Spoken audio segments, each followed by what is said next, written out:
پچھلے کچھ دنوں سے ہر طرف یہ شادیانے بجائے جا رہے ہیں کہ پاکستان گرے لسٹ سے نکل گیا ہے اور یہ پاکستان کی بہت بڑی کامیابی ہے. یعنی عام تاثر یہ ملتا ہے کہ جیسے شاید یہ دنیا کے ممالک کے بیچ میں مقابلہ لگا ہوا تھا اور باقی سارے ممالک بھی ہی گرے لسٹ میں ہی تھے اور ہم شاید پہلے نکل آئے اور یہ کوئی بہت بڑی اچیومنٹ ہے. حالانکہ شاید مہذب دنیا جو ہے وہ اس لسٹ میں کبھی تھی ہی نہیں اور ہم پہ تو سختی کر کے 29 پوائنٹس یا 28 پوائنٹ جتنے بھی ہیں ان کے اوپر عمل درآمد کروایا گیا.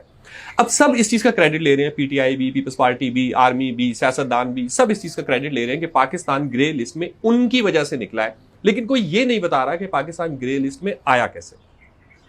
مجھے اپنے لڑکپن کے دن یاد ہے کہ یہاں لاہور میں 2 بڑے زبردست مالز بنے تھے, ایک پینوراما اور ایک پیس.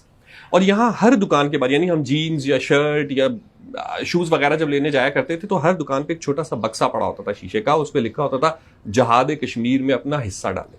اور ہم اکثر اوقات دکاندار سے لڑ کے جو 50-100 بچایا کرتے تھے وہ اس بکسے میں ڈال دیا کرتے تھے. آج میں یہ سوچتا ہوں کہ وہ پیسہ آخر کون کلیکٹ کرتا تھا, وہ پیسہ آخر جاتا کہاں تھا. اگر وہ جہاد کشمیر پر لگ رہا تھا تو کوئی تو تھا نا جو بکسہ رکھ کے گیا تھا اور پھر اس بکسے کو لے کے بھی جایا کرتا تھا. تو وہ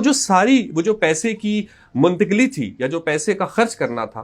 وہ کہاں ہوتا تھا, یہ آج تک ہمیں کسی نے نہیں بتایا. اسی طرح ہمیں کسی نے یہ نہیں بتایا کہ جنرل اختر عبد الرحمان, جن کے بارے میں ایک کتاب میں نے پڑھی تھی, افغان روسی شکست کا معمار, یعنی روس کے ٹکڑے کر دیے تھے جنرل اختر عبد الرحمان نے, اس کے بیٹوں نے شوگر ملیں کیسے لگائیں اور پھر سوئٹزرلینڈ کے بینکوں میں ان کے اکاؤنٹ کیسے ہوئے,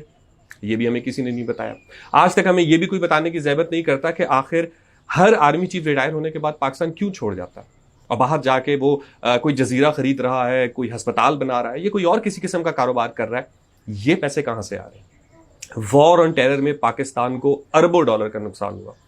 ہزاروں لوگ شہید ہوئے, لیکن پھر بھی ایک شخص جو کہ اس وقت حاضر سروس تھا اور اس کا کام یقیناً جو کہ وار آن ٹیرر چل رہی تھی وہ بہت مصروف ہوگا, عاصم سلیم باجوہ صاحب, انہوں نے پیزا کی فرینچائزیز لگا لی.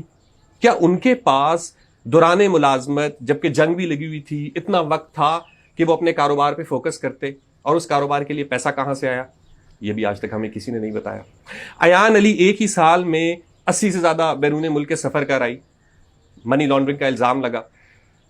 کس کا پیسہ تھا اور کہاں کہاں جاتا تھا یہ بھی آج تک ہمیں کسی نے نہیں بتایا. لندن کے فلیٹس کی رسیدیں بھی نہیں ملی, فارن فنڈنگ کیس کا بھی ہمیں پتہ نہیں چلا.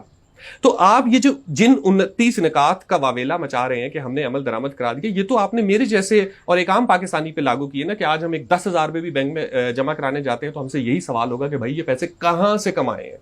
لیکن جن لوگوں کی وجہ سے یہ ملک گرے لسٹ پہ آیا تھا اور جنہوں نے ایکچولی بتانا تھا, جو اس رقم کی غیر قانونی منتقلی کے, چاہے وہ ملک سے باہر ہو یا ملک کے اندر ہو, جو اس کے ذمہ داران تھے,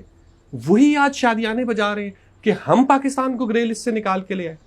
تو حضور والا, اگر آپ کو کچھ بتانا ہی ہے نا عوام کو, تو یہ بتائیے کہ جہاد کشمیر کے نام پہ جو چندہ جمع ہوتا تھا وہ کون جمع کرتا تھا, وہ پیسہ کہاں خرچ ہوتا تھا اور کیسے ہوتا تھا. ریٹائرڈ جرنیلوں کے بچوں نے شوگر ملیں کیسے لگائیں, لندن کے فلیٹس کہاں سے آئے, سرے محل کہاں بنا, کیسے بنا. اگر جوابات دینے ہی ہیں تو ان سوالات کے دیجیے, یہ بار بار ہمیں آ کے یہ نہ بتائیں کہ آپ پاکستان کو گرے لسٹ سے نکال کے لے آئے. وہ تو ہمیں پتہ ہے پاکستان گرے لسٹ سے نکل آیا کیسا تھا اس بارے میں بتائیں.